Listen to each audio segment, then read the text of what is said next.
15 अगस्त 1947। 200 सालों की गुलामी सहने के बाद भारत अंग्रेजों के क्रूर शासन से आजाद हो चुका था। भारत आजादी की खुशी तो मना रहा था, लेकिन अंग्रेजों ने भारत को ये खुशी दर्द के साए में समेट कर दी थी। अंग्रेजों ने भारत के सीने पर एक लकीर खींचकर उसे हिंदुस्तान और पाकिस्तान में बांट दिया था। इस बंटवारे से कुछ लोगों को तो सरकारी कुर्सियां मिल गई, लेकिन करोड़ों लोगों को इस बंटवारे से सिर्फ जख्म मिले।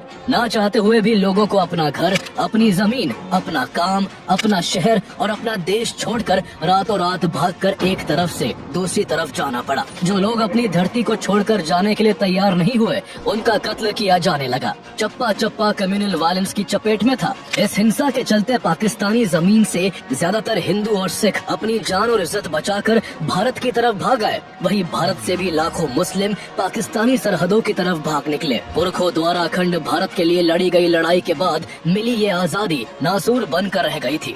नफरत और हिंसा का ये आलम था कि जब अपना सब कुछ छोड़कर लोग इधर से उधर जाती ट्रेनों में सवार होते थे, तो मंजिल तक वो नहीं बल्कि उनकी लाशें पहुंचती थी।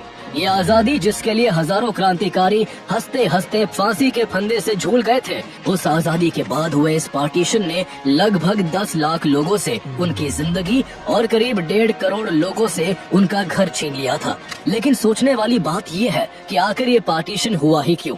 हमेशा अंग्रेजों के अत्याचार के खिलाफ मिलकर खड़े होने वाले हिंदू और मुस्लिम आखिर एक दूसरे के खून के प्यासे कैसे बन गए? अनेकता में एकता की मिसाल वाले देश में आखिर ऐसा क्या हुआ कि बड़े से बड़ा नेता भी देश को 2 टुकड़ों में बंटने से रोक नहीं पाया? ब्रिटिश इंडिया के समय भारत में कई प्रिंसली स्टेट्स थी, जहां राजाओं की सत्ता थी और वहां ब्रिटिशर्स इनडायरेक्टली रूल करते थे, जबकि बाकी के इंडिया पर उनका डायरेक्ट रूल था। अंग्रेजों की नीतियों और उनके अत्याचार के खिलाफ 1857 में ही एक बड़े आंदोलन की शुरुआत हो चुकी थी। इस साल हिंदुओं और मुस्लिमों ने एक साथ मिलकर अंग्रेजों के खिलाफ विद्रोह किया था। उस दौरान ईस्ट इंडिया कंपनी ने एनफील्ड P53 राइफल इंट्रोड्यूस की थी, जिसे लोड करने के लिए सोल्जर्स को ग्रीस कार्ट्रिजेस के एंड को दांतों से काटना पड़ता था। कार्ट्रिजेस में गाय और सुअर की चर्बी होने की बात फैल जाने से दोनों धर्मों के सिपाहियों ने मिलकर देश में विद्रोह की ऐसी ज्वाला भड़काई कि अंग्रेजों की भारत में सत्ता खोते खोते बच पाई थी। 1857 की क्रांति के मात्र 2 साल बाद ही बंगाल में भी इंडिगो रिवॉल्ट तेज हो गया था। इस तरह साल और फिर दशक बदलते गए और धीरे धीरे पूरे देश में अंग्रेजों के खिलाफ एक माहौल बनने लगा। जो भी आंदोलन होते थे, उनमें हिंदू और मुस्लिम समेत हर कम्युनिटी के लोग एक ही सुर में ब्रिटिश गवर्नमेंट का विरोध करते। ये वो समय था जब लोगों में रिलीजन से ज्यादा नेशनलिज्म की भावना थी। सबसे ज्यादा विद्रोह का सामना अंग्रेजों को बंगाल में देखने को मिलता था। बड़े बड़े इंटेलेक्चुअल्स, रेवोल्यूशनरीज और लीडर्स बंगाल की धरती से ही खड़े होकर ब्रिटिशर्स की नाक में दम कर रहे थे। उस समय बंगाल ब्रिटिश इंडिया का सबसे बड़ा प्रोविंस था, जिसमें आज के वेस्ट बंगाल, असम, बिहार, झारखंड, ओडिशा और बांग्लादेश समेत और भी कई क्षेत्र शामिल थे। पूरे बंगाल में हिंदू पॉपुलेशन मेजॉरिटी में थी, लेकिन बंगाल के ईस्टर्न साइड में मुस्लिम पॉपुलेशन ज्यादा थी। अब तक अंग्रेजों को इतना तो समझ आ चुका था कि अगर हिंदुओं और मुस्लिमों की यूनिटी को नहीं तोड़ा गया तो उनके लिए इंडिया को कंट्रोल में रख पाना मुश्किल हो जाएगा। इसलिए साल 1903 में अंग्रेजों ने डिवाइड एंड रूल की पॉलिसी अपनाते हुए बंगाल में हिंदूस और मुस्लिम्स के बीच दरार पैदा करने के लिए बंगाल को डिवाइड करने का प्लान बनाया। उनका मकसद लोगों को धर्म के आधार पर बांटने का था, ताकि वो आपस में ही उलझ कर रह जाए और ब्रिटिश गवर्नमेंट के लिए यूनाइट होकर परेशानी ना खड़ी कर पाए। इसके लिए अंग्रेजों ने बंगाल में ये बात फैलानी शुरू कर दी कि बंगाल काफी बड़ा है और इतने बड़े क्षेत्र को एक साथ सही से चला पाना काफी मुश्किल है। इस तरह जहां वो हर जगह बंगाल के बंटवारे के पीछे एडमिनिस्ट्रेटिव रीजन दे रहे थे, तो वहीं ईस्टर्न साइड जहां मुस्लिम कम्युनिटी मेजॉरिटी में थी, अंग्रेजों द्वारा उन्हें ये बोला जा रहा था कि बंगाल के इतने बड़े होने की वजह से इस साइड गवर्नमेंट की पॉलिसीज का बेनिफिट नहीं पहुंच पाता है। लेकिन डिवीजन के बाद इस क्षेत्र पर खास ध्यान दिया जाएगा।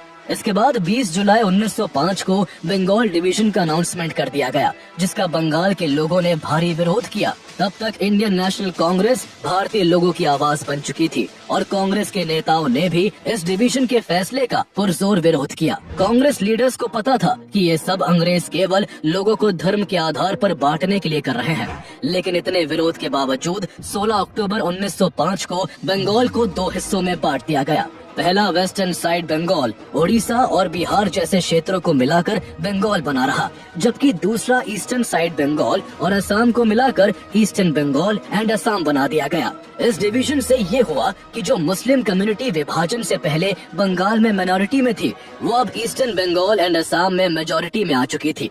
यहाँ कुल आबादी अब 3 करोड़ 10 लाख के आसपास थी, जिसमें 1 करोड़ 80 लाख मुस्लिम कम्युनिटी के लोग थे। वही वेस्टर्न बंगाल की कुल आबादी 5 करोड़ 40 लाख के करीब थी, जिसमें 4 करोड़ 20 लाख हिंदू कम्युनिटी के लोग थे। इस बात से साफ था कि अंग्रेजों ने नेशनलिस्ट मूवमेंट को कमजोर करने के लिए लार्जली मुस्लिम पॉपुलेटेड ईस्टर्न एरियाज को largely Hindu populated western area से अलग कर दिया था, ताकि उनके बीच का तालमेल बिगड़ जाए। इस बंटवारे का पुरजोर विरोध हुआ। कांग्रेस के नेता सड़कों पर आ गए। विभाजन के दिन को पूरे बंगाल में राष्ट्रीय शोक दिवस के रूप में मनाया गया। विरोध में स्वदेशी मूवमेंट भी शुरू हुआ, जिसमें ब्रिटिश सामानों का बहिष्कार और स्वदेशी सामानों को बढ़ावा दिया गया।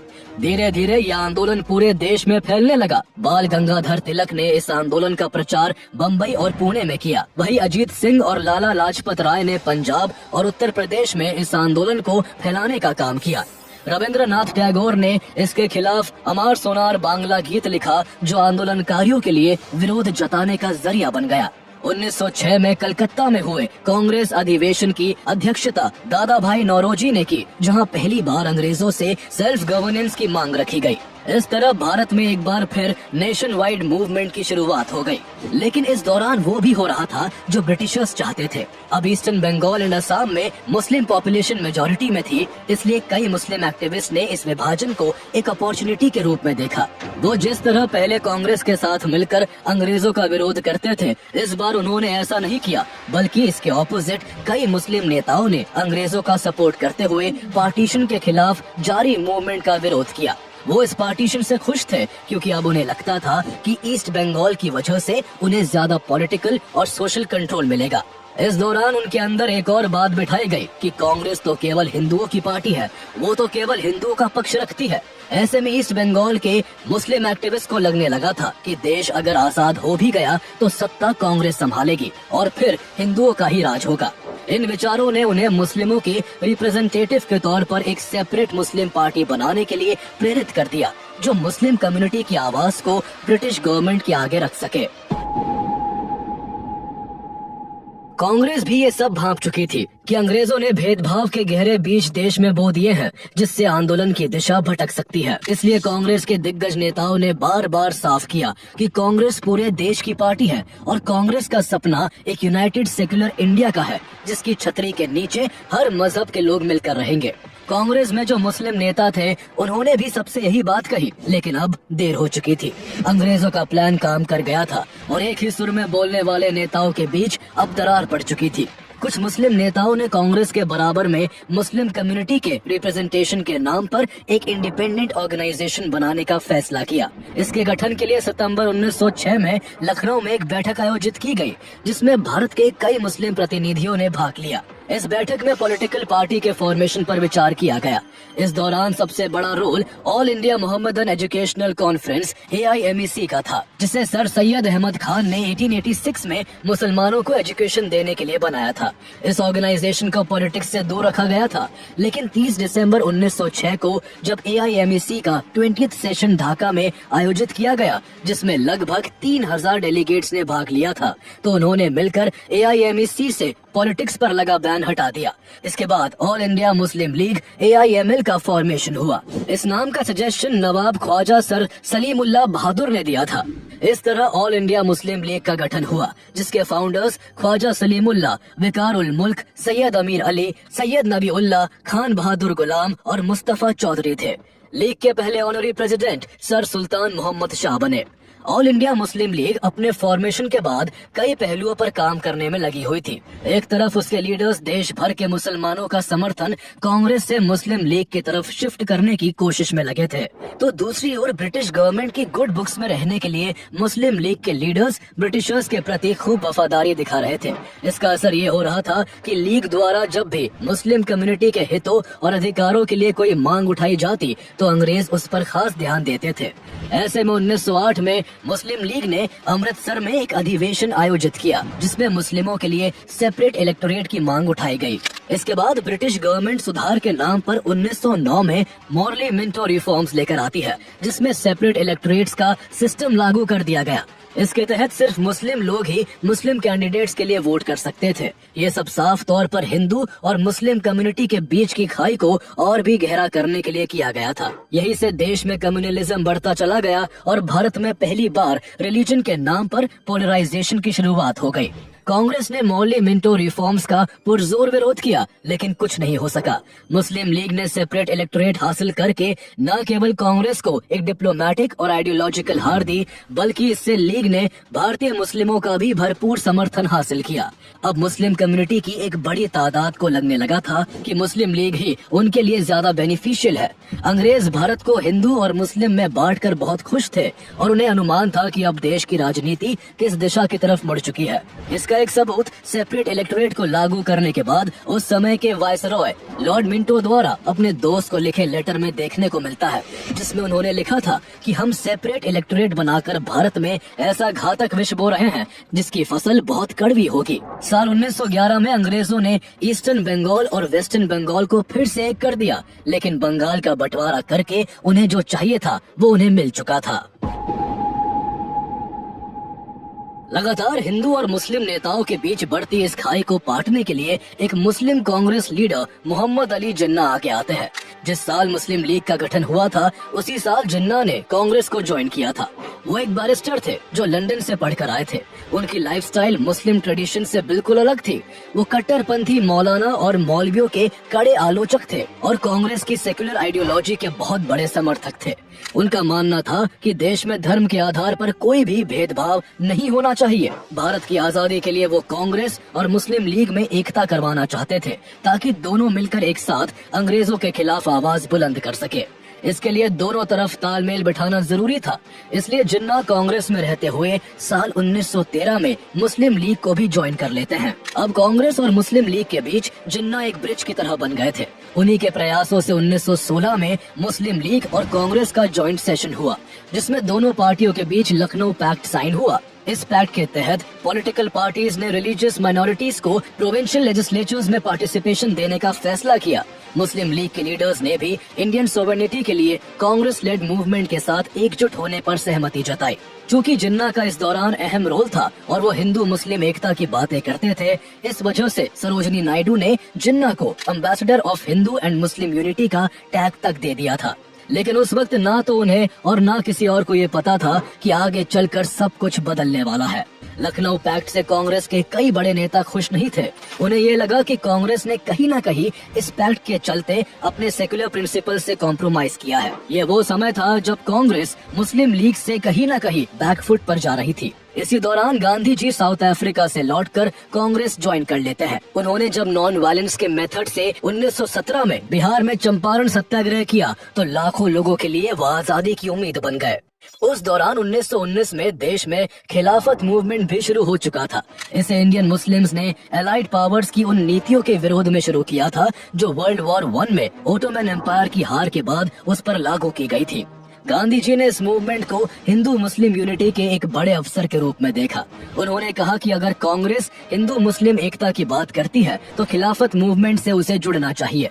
इसके बाद कांग्रेस भी इस मूवमेंट से जुड़ गई और कांग्रेस ने जगह जगह जाकर लोगों को इस मूवमेंट से जोड़ा। इस तरह एक बार फिर हिंदू और मुस्लिम नेताओं के बीच एकता देखने को मिली और दोनों पार्टियों ने अंग्रेजों के खिलाफ मिलकर आवाज उठाई। लेकिन जिन्ना ना तो खिलाफत मूवमेंट के सपोर्टर थे और ना ही वो गांधी जी के मेथड से खुश थे। 1920 में जब गांधी जी ने नॉन कोऑपरेशन मूवमेंट शुरू किया तो जिन्ना ने इसका खुलेआम विरोध किया। यहाँ तक कि इसके चलते इस साल जिन्ना ने कांग्रेस को भी छोड़ दिया। जिन्ना को लगता था कि गांधी जी का अप्रोच कम्युनल यूनिटी को कमजोर कर रहा है और ये तरीका मुस्लिम्स के इंटरेस्ट को प्रॉपर्ली रिप्रेजेंट नहीं करता। इसके बाद जिन्ना ने मुस्लिम लीग के प्रेसिडेंट के तौर पर काम करना जारी रखा, लेकिन वो तब भी हिंदू मुस्लिम यूनिटी को लेकर ही आगे बढ़ रहे थे। हालांकि 1922 में खिलाफत आंदोलन के खत्म होने के बाद पॉलिटिकल सिनेरियो फिर से बदल गया। कांग्रेस और मुस्लिम लीग के बीच फिर से खटास आ चुकी थी। इस बीच जहां मुस्लिमों के लिए मुस्लिम लीग एक ताकत बनकर उभर रही थी और कांग्रेस सेक्युलरिज्म की राह पकड़े हुए थी, ऐसे में देश में हिंदू महासभा और आरएसएस जैसे हिंदू नेशनलिस्ट ग्रुप्स भी मजबूती से हिंदुओं के अधिकारों की मांग उठा रहे थे। इस तरह देश में एक बार फिर से कम्युनलिज्म तेजी से बढ़ने लगा था। अब बात देश से ज्यादा अपने अपने धर्म के लोगों की सुरक्षा और अधिकारों की होने लगी थी। ये कम्युनलिज्म देश में तेजी से फैल रहा था। हिंदू मुस्लिम कम्युनिटीज के बीच म्यूचुअल ट्रस्ट अपने लोएस्ट पॉइंट पर पहुंच चुका था, जिसका बड़ा असर ये हुआ कि देश के कई शहरों में दंगे भड़क उठे। माहौल ऐसा बन चुका था कि सिर्फ आम लोगों का ही स्टैंड रिलीजन के बेसिस पर शिफ्ट नहीं हुआ था, बल्कि अब कांग्रेस के बड़े बड़े नेता भी कम्युनलिज्म की राह पकड़ चुके थे। 1921 में जहां कांग्रेस पार्टी में 11% मुस्लिम डेलीगेट्स थे, वो 1923 तक घटकर 4% से भी कम रह गए। इस तरह कांग्रेस के बहुत से मुस्लिम नेताओं ने मुस्लिम लीग ज्वाइन कर ली, जो कांग्रेस के हर फैसले में टांग अड़ाने लगे। साल 1928 में जब ब्रिटिशर्स ने साइमन कमीशन को बिना इंडियन लीडर्स से डिस्कस किए थोप दिया था, तब इसके जवाब में कांग्रेस के दिग्गज नेता मोतीलाल नेहरू ने नेहरू रिपोर्ट जारी की, जिसमें dominion status, federation of British India and Indian states और जॉइंट इलेक्टोरेट्स जैसे कई इंपॉर्टेंट पॉइंट्स थे। लेकिन इस रिपोर्ट से मुस्लिम लीग आग बबूला हो गई और इस प्रपोजल का जमकर विरोध किया। उन्हें सबसे ज्यादा परेशानी जॉइंट इलेक्टोरेट सिस्टम के सुझाव से थी। उन्हें डर था कि इस तरह मुस्लिम मेजॉरिटी प्रोविंसेस में उनकी पॉलिटिकल पावर कमजोर हो सकती है। इस बार मोहम्मद अली जिन्ना भी कांग्रेस के इस फैसले के विरोध में खुलकर खड़े थे। इसको लेकर मार्च 1929 में मुस्लिम लीग का दिल्ली में सेशन हुआ, जिसमें मोहम्मद अली जिन्ना ने मुस्लिम व्यू पॉइंट्स को लेकर 14 पॉइंट्स तैयार किए। इनमें कई डिमांड्स थी, जैसे कि सभी लेजिस्लेचर्स और इलेक्टेड बॉडीज में मुस्लिम्स की एडिक्वेट रिप्रेजेंटेशन हो, किसी भी मुस्लिम मेजॉरिटी प्रोविंस को माइनॉरिटी में ना बदला जाए और गवर्नमेंट सर्विसेज और सेल्फ गवर्निंग बॉडीज में मुस्लिम्स की उचित भागीदारी हो। इसके अलावा एक मांग ये भी थी कि सेंट्रल और स्टेट कैबिनेट्स में 1/3 मुस्लिम मेंबर्स हो और किसी भी लेजिस्लेचर में कोई बिल तभी पास हो जब 3/4 माइनॉरिटी कम्युनिटी उसे अपने हितों के खिलाफ ना माने। जिन्ना के ये डिमांड जिन्नास 14 पॉइंट्स के नाम से फेमस हुए, जो आगे चलकर मुस्लिम लीग के फ्यूचर एजेंडास की नींव बने। जिन्ना को उम्मीद थी कि कांग्रेस उनके इन सभी पॉइंट्स को तवज्जो देगी, लेकिन कांग्रेस ने उनके अमेंडमेंट्स को स्वीकार नहीं किया। इससे नाराज होकर जिन्ना ने आगे कोई भागीदारी करने से इनकार कर दिया और ये ऐलान भी किया कि अब वो इंडियन नेशनल कांग्रेस से कोई संबंध नहीं रखेंगे। उनका पॉलिटिक्स से अब मन ऊब चुका था, इसलिए 1930 में वो पॉलिटिक्स से किनारा करके लंदन चले गए। जिन्ना के बाद मुस्लिम लीग के प्रेसिडेंट अल्लामा इकबाल बने, जिन्होंने कभी सारे जहां से अच्छा हिंदुस्तान हमारा जैसा देशभक्ति गीत लिखा था। लेकिन वही अल्लामा इकबाल पहले ऐसे मुस्लिम लीग के नेता बने जिन्होंने 29 दिसंबर 1930 को पहली बार अपने भाषण के जरिए भारत में एक अलग मुस्लिम राज्य की मांग की। उन्होंने अपने भाषण में कहा कि Punjab, north west frontier province, Sindh और बलोचिस्तान को मर्ज करके एक सिंगल मुस्लिम स्टेट बना देना चाहिए।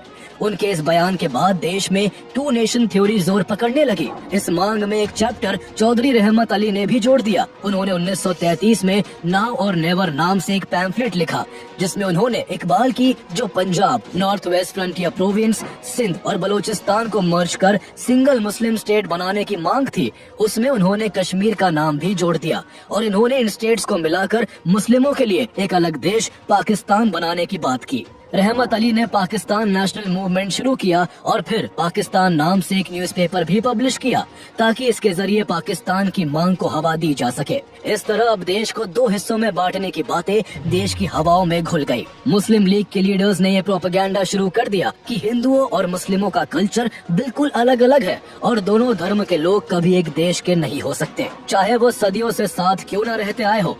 ये थ्योरी मुसलमानों के बीच खूब लोकप्रिय हो रही थी, लेकिन कांग्रेस नेताओं ने इसका जमकर विरोध किया और ऐसी हर मांग को सिरे से नकार दिया। इसी दौरान 1935 में जिन्ना लंदन से वापस भारत आ गए, लेकिन इस बार वो अपनी सेक्युलर आइडियोलॉजी को पीछे छोड़कर आए थे। उन्हें देश में जो माहौल बनता दिख रहा था, उससे अब उनका स्टांस भी यूनाइटेड सेक्युलर इंडिया से सेपरेट मुस्लिम नेशन की तरफ मुड़ चुका था। उनका कांग्रेस से मतभेद काफी बढ़ चुका था। वो गांधी जी को पहले से ही पसंद नहीं करते थे, वही अब जवाहरलाल नेहरू से भी उनकी दूरियां बढ़ गई थी। इसी बीच Britishers government of India act 1935 लेकर आते हैं, जिसका मकसद भारत की गवर्नमेंट के लिए फर्दर प्रोविजंस बनाने का था। ये एक्ट भारतीयों को ज्यादा पॉलिटिकल पावर और रिस्पॉन्सिबिलिटी देने की दिशा में एक इम्पोर्टेंट स्टेप था। 1937 में इसी गवर्नमेंट ऑफ इंडिया एक्ट के तहत कांग्रेस और मुस्लिम लीग जैसी पार्टियों के बीच प्रोविंशियल इलेक्शंस हुए, जिसमें मुस्लिम लीग को बुरी हार का सामना करना पड़ा।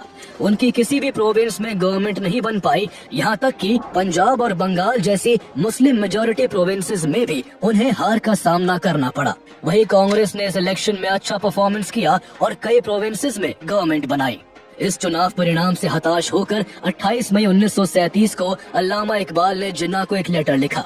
इस लेटर में उन्होंने कहा कि बिना स्वतंत्र मुस्लिम राज्य के इस देश में इस्लामी शरीयत का पालन और उनका विकास संभव नहीं है। अगर ऐसा नहीं हुआ तो इस देश में सिविल वॉर की स्थिति बन सकती है, जो पिछले कुछ सालों से हिंदू मुस्लिम दंगों के रूप में देखने को मिल ही रही है। आगे उन्होंने लिखा कि एक अलग देश की मांग को जोर से उठाने का यही सही समय है। इकबाल ने 21 जून 1937 को फिर से एक लेटर जिन्ना को लिखा। उन्होंने बताया कि इंग्लैंड से वापस रवाना होने से पहले लॉर्ड लोथियन ने उनसे कहा था कि भारत की एकता में आई दरार का एकमात्र हल अब केवल देश का बंटवारा है। 1937 चुनाव में मुस्लिम लीग की बुरी हार से जिन्ना भी काफी परेशान थे। उनमें अचानक काफी चेंजेस आने लगे थे। कभी हिंदू मुस्लिम एकता की बात करने वाले जिन्ना अब पूरी तरह से इस्लामिक आइडियोलॉजी के रंग में रंग चुके थे। इसके बाद मोहम्मद अली जिन्ना के नेतृत्व में मुस्लिम लीग ने पाकिस्तान के निर्माण के लिए 2 नेशन थ्योरी को अग्रेसिवली प्रमोट करना शुरू किया। एक बड़ा कैंपेन चलाया गया जिसमें पाकिस्तान के आइडिया को मुस्लिम्स के बीच वाइडली प्रमोट किया गया, खासकर उन एरियाज में जहां मुस्लिम्स की पॉपुलेशन ज्यादा थी। मुस्लिम्स को बार बार ये बोला गया कि कांग्रेस एक हिंदू पार्टी है और वो केवल हिंदूज के इंटरेस्ट को रिप्रेजेंट करती है। 1940 में लाहौर अधिवेशन में जिन्ना ने एक अलग राष्ट्र के रूप में पाकिस्तान के निर्माण को लेकर एक भाषण दिया, जिसमें उन्होंने कहा कि भारत में हिंदू आबादी ज्यादा है और डेमोक्रेसी में सरकारें वोट से ही बनती हैं।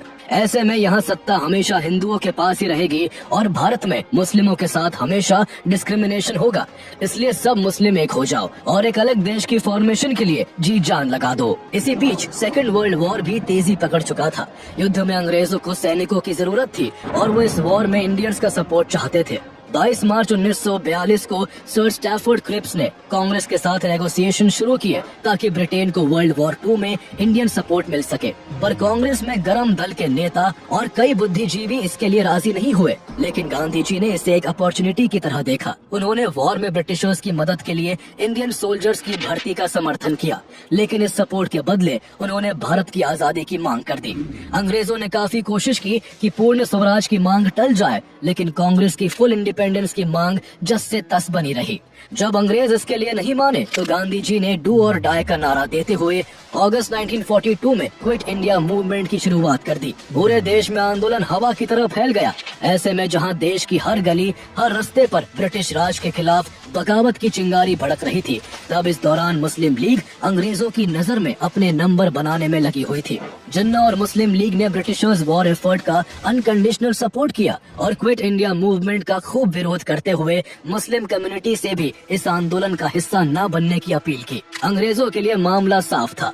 एक तरफ उनकी हाँ में हाँ करने वाली मुस्लिम लीग थी और दूसरी तरफ उनको देश से खदेड़ने के लिए तैयार बैठी कांग्रेस थी। इसलिए जहां ब्रिटिश गवर्नमेंट दबी आवाज में मुस्लिम लीग की पाकिस्तान की डिमांड को सपोर्ट कर रही थी, तो वही सरकार कांग्रेस से चिढ़कर उसके नेताओं को जेल में बंद कर रही थी। कांग्रेस के बड़े बड़े नेताओं के अभाव में मुस्लिम लीग को पाकिस्तान बनाने के प्रोपेगेंडा को फैलाने का अच्छा मौका हाथ लग गया। लीग के नेताओं ने सब मुस्लिमों के बीच अलग देश की मांग के लिए आवाज उठाने की अपील की। खासकर Punjab, north west frontier province, Sindh, Balochistan और बंगाल जैसे मुस्लिम मेजॉरिटी क्षेत्रों में इस बात को जन जन तक पहुंचाया गया। इसके बाद एक बड़ी मुस्लिम आबादी का सपोर्ट मुस्लिम लीग ने हासिल कर लिया था। गांधी जी को अब देश के 2 टुकड़ों में बंटने की काफी संभावनाएं लगने लगी थी। वो इससे चिंतित थे और इसको रुकवाने के लिए जिन्ना को समझाना चाहते थे। वो सितंबर 1944 में 9 तारीख से 27 तारीख के बीच बम्बई में 14 बार जिन्ना से बात करने उनके रेजिडेंस पर गए, लेकिन जिन्ना पाकिस्तान की मांग से जस से तस नहीं हुए। गांधी जी ने एक बार जिन्ना को ये ऑफर भी दिया कि अगर वो देश को बांटने की जिद छोड़ दे तो उन्हें आजाद भारत का प्रधानमंत्री बना दिया जाएगा, लेकिन जिन्ना अपनी डिमांड पर डटे रहे। इसके बाद साल 1945 आता है, जहां देश की उथल पुथल बढ़ती जा रही थी, तो वही इस साल वर्ल्ड वॉर 2 के खत्म होने से दुनिया ने कुछ राहत की सांस ली थी। इस बीच ब्रिटेन में भी सत्ता बदल चुकी थी और क्लेमेंट रिचर्ड एटली प्रधानमंत्री बने थे। इस दौरान एक तरफ ब्रिटेन वर्ल्ड वॉर 2 के चलते वैसे ही कमजोर हो चुका था और उसके लिए अपनी कॉलोनीज को सही से चला पाना मुश्किल हो रहा था, तो दूसरी ओर भारत में बढ़ते आंदोलनों ने ब्रिटिश गवर्नमेंट की नाक में दम कर रखा था। ऐसे में ब्रिटेन को मजबूरन भारत को आजाद करने के लिए मानना पड़ा। इसके बाद क्लेमेंट एटली ने इंडिया के लिए एक कॉन्स्टिट्यूएंट असेंबली बनाने और उसका कॉन्स्टिट्यूशन तैयार करने के उद्देश्य से मार्च 1946 में 3 सदस्यीय कैबिनेट मिशन को भारत भेजा। इस मिशन के सामने एक बड़ी चुनौती ये थी कि पावर ट्रांसफर किसको और कैसे की जाए। एक तरफ मुस्लिम लीग थी जो मुस्लिमों के लिए पाकिस्तान चाहती थी, दूसरी ओर कांग्रेस थी जो एक यूनाइटेड इंडिया के पक्ष में थी। जनवरी 1946 में जो प्रोविंशियल इलेक्शंस हुए थे, उसमें मुस्लिम लीग ने मुस्लिम मेजॉरिटी एरियाज में शानदार परफॉर्मेंस कर मुस्लिम सीट्स में 87% की मेजॉरिटी हासिल की थी, जिस वजह जिन्ना मुस्लिमों के समर्थन का हवाला देकर पाकिस्तान की डिमांड को मजबूती के साथ कैबिनेट मिशन के आगे रख रहे थे। कोई फैसला तभी हो सकता था जब दोनों पार्टियां एक पॉइंट पर सहमत होती, इसलिए शिमला कॉन्फ्रेंस में मिशन ने दोनों दलों के बीच समझौता कराने की कोशिश की, लेकिन काफी बातचीत के बाद भी कोई सॉल्यूशन नहीं निकला। ऐसे में मिशन ने मई 1946 में अपना खुद का प्रस्ताव पेश किया, जिसे कैबिनेट मिशन प्लान कहा गया। कैबिनेट मिशन प्लान के तहत इंडिया को आजादी बिना पार्टीशन के दी जानी थी। इस योजना के अनुसार प्रोविंसेस को 3 ग्रुप्स में बांटा गया था। ग्रुप ए में Madras, central provinces, UP, Bihar, Bombay और उड़ीसा शामिल थे, जहां हिंदू पॉपुलेशन मेजॉरिटी में थी। वही ग्रुप बी में Punjab, Sindh, north west frontier province और बलोचिस्तान को रखा गया, जबकि ग्रुप सी में बंगाल और असम थे। ग्रुप बी और ग्रुप सी में मुस्लिम पॉपुलेशन की मेजॉरिटी थी। जिन्हें पहले पाकिस्तान की मांग से पीछे हटना मंजूर नहीं था, वो इस प्लान के लिए एक बार में ही राजी हो गए। इस योजना में उन्हें पाकिस्तान से भी ज्यादा फायदा नजर आ रहा था, लेकिन कांग्रेस ने इस प्लान को रिजेक्ट कर दिया, क्योंकि कांग्रेस को हिंदू मुस्लिम मेजॉरिटी के आधार पर प्रोविंसेस की ग्रुपिंग मंजूर नहीं थी। कांग्रेस इस योजना में बदलाव चाहती थी, जबकि जिन्ना इस प्लान में जरा सा भी चेंज नहीं चाहते थे। जहां दोनों पार्टियों के एक पॉइंट पर एग्री ना होने से ये प्लान भी फेल हो गया, तो वही इसके बाद भी ऐसी बहुत सी चीजें हुई जिसने दोनों पार्टियों के बीच तनाव बढ़ा दिया। जिन्ना हर हाल में एक अलग मुल्क चाहते थे, और जब उन्हें लगा कि आसानी से बात नहीं बनेगी, तो उन्होंने पाकिस्तान की डिमांड को लेकर पूरे देश के मुस्लिम्स को जोरदार तरीके से आगे आने को कहा। जिन्ना ने 16 अगस्त 1946 को डायरेक्ट एक्शन डे का ऐलान कर दिया, जिसका मकसद पाकिस्तान के फॉर्मेशन को लेकर ब्रिटिश गवर्नमेंट और कांग्रेस पर प्रेशर डालना था। उन्होंने अपने भाषण में कांग्रेस को धमकाते हुए कहा कि हम युद्ध नहीं चाहते, पर अगर आप युद्ध चाहते हैं तो हमें ये मंजूर है। या तो हमारे पास डिवाइडेड इंडिया होगा या फिर एक डिस्ट्रॉयड इंडिया होगा। ये भाषण देश में कैसी स्थिति बना देगा, ये शायद किसी ने सोचा भी नहीं होगा।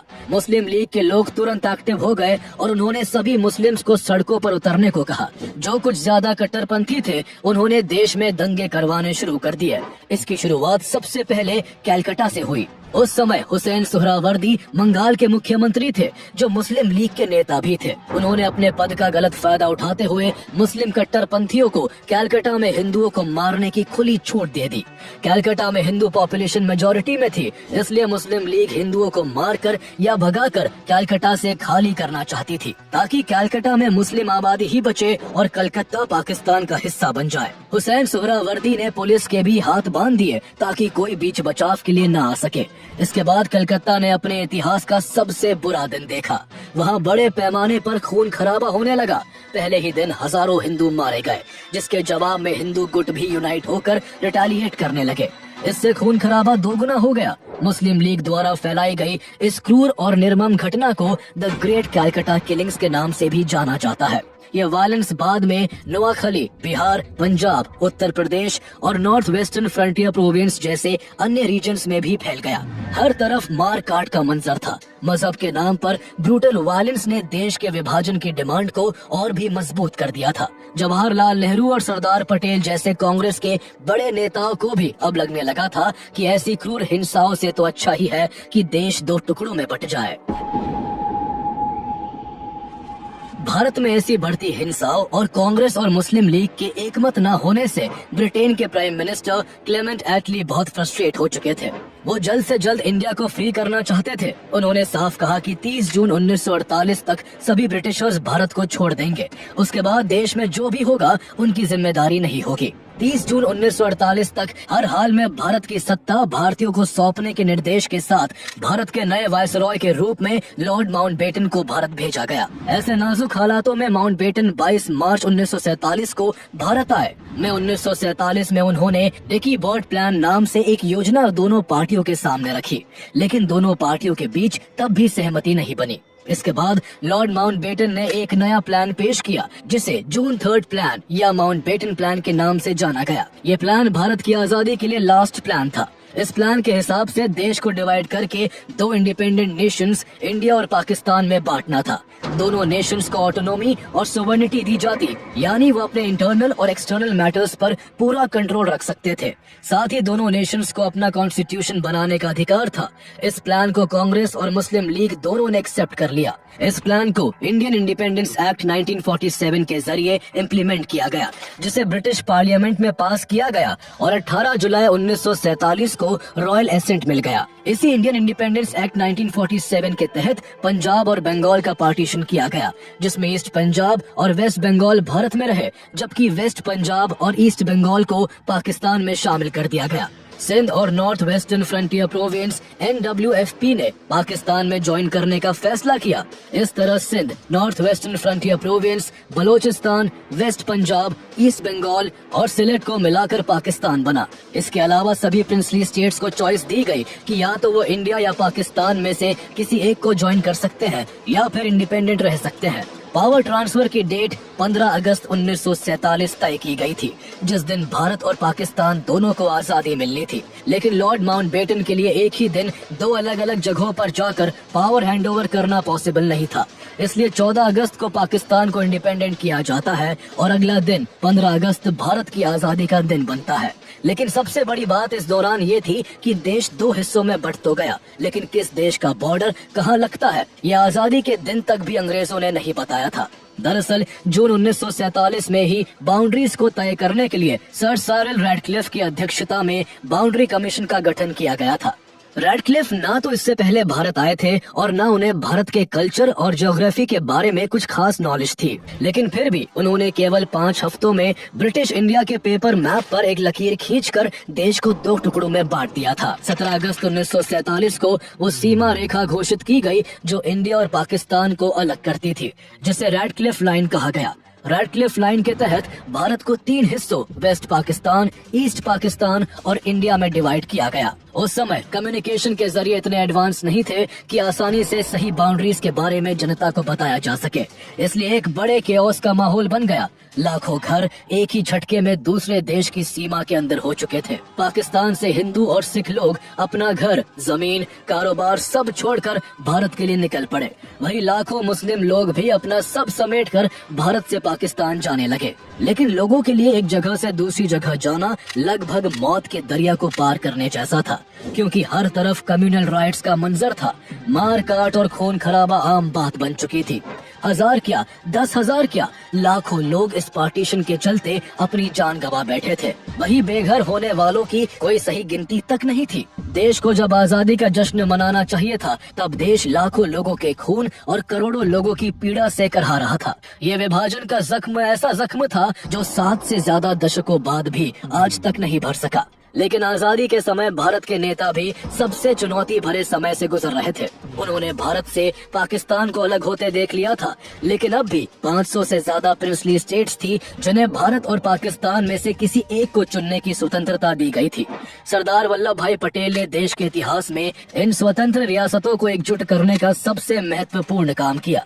इनमें से कुछ रियासतें भारत का अहम अंग थी, जिनके पाकिस्तान में चले जाने से भारत बिल्कुल ही अधूरा रह जाता। ऐसे में सरदार वल्लभ भाई पटेल ने महीनों तक देश के इन सभी राज्यों का दौरा कर इन्हें भारत में मर्ज करने की कोशिश की। मोस्टली स्टेट्स तो उनकी डिप्लोमेसी और ट्रस्ट की वजह से भारत का हिस्सा बन गए, लेकिन हैदराबाद, जूनागढ़ और जम्मू एंड कश्मीर जैसे राज्यों में पेच काफी फंसा हुआ था। पाकिस्तान इन राज्यों पर गिद्ध की तरह नजरें गड़ाए बैठा था।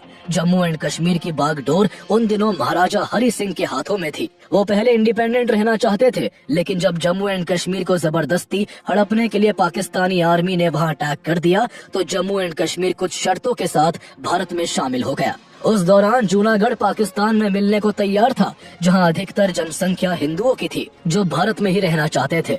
ऐसे में सरदार वल्लभ भाई पटेल ने यहां मिलिट्री और पॉलिटिकल प्रेशर बनाकर जूनागढ़ को भी भारत में शामिल कर लिया।